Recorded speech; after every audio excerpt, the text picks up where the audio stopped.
Assalamualaikum warahmatullahi wabarakatuh. Perkenalkan, nama saya Muhammad Anjus Saputra dan teman saya yang sebelah sini, Mutma Mulia Alam. Kami mahasiswa dari Fakultas Ekonomi dan Bisnis Islam. Nah, pada kesempatan kali ini kami akan membahas tentang apa-apa saja sih yang membedakan antara ekonomi Islam dan ekonomi konvensional. Baik, langsung saja kita masuk ke pembahasan mengenai perbedaan ekonomi Islam dan ekonomi konvensional.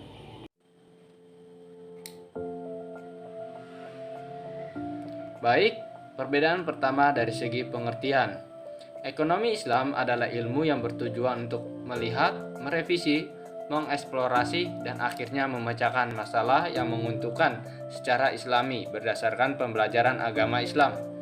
Sedangkan ekonomi konvensional adalah teori komersial yang digariskan oleh pencipta ekonomi klasik sebagai Pandabesi Adam atau Fisiokrat Pransil.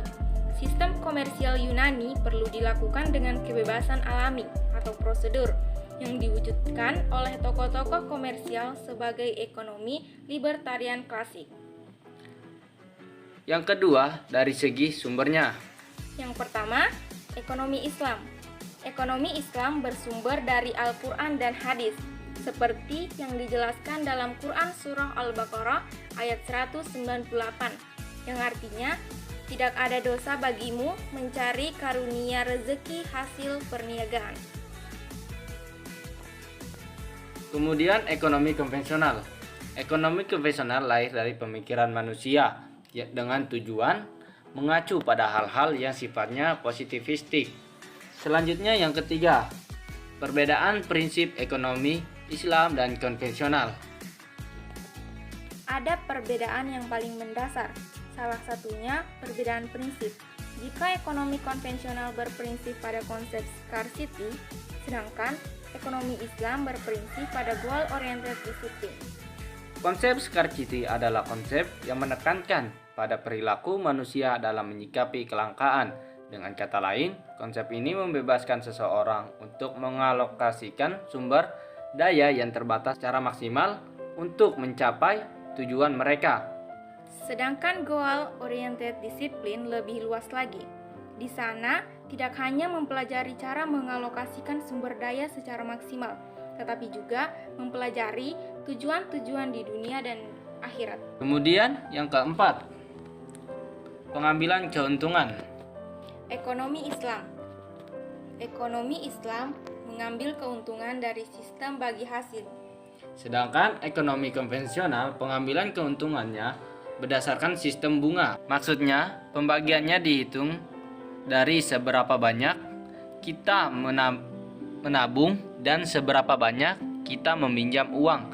Contohnya pada bank, maka bank akan menghitung bunga.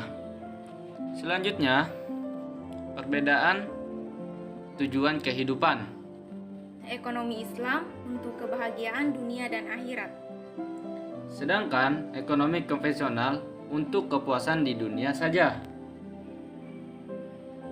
Selanjutnya perbedaan kepemilikan harta. Ekonomi Islam titipan Allah. Dengan kata lain, konsep kepemilikan harta dalam sistem ekonomi Islam menunjukkan bahwa hak milik terkait erat dengan prinsip bahwa manusia adalah pemegang amanah Allah Subhanahu wa taala. Kemudian ekonomi konvensional milik pribadi. Dengan kata lain, kepemilikan identik dengan hak untuk menguasai sesuatu, padahal kepemilikan bukan terkait dengan hal yang bersifat materi. Tujuannya untuk mencapai kesejahteraan individu itu sendiri. Kepemilikan juga tidak bisa dilihat dari hasilnya saja, karena ada kepemilikan yang terjadi tanpa melalui kerja, seperti harta warisan. Itulah tadi pembahasan mengenai perbedaan ekonomi konvensional dan ekonomi Islam. Jangan lupa like dan komen. Sekian dari kami. Assalamualaikum warahmatullahi wabarakatuh.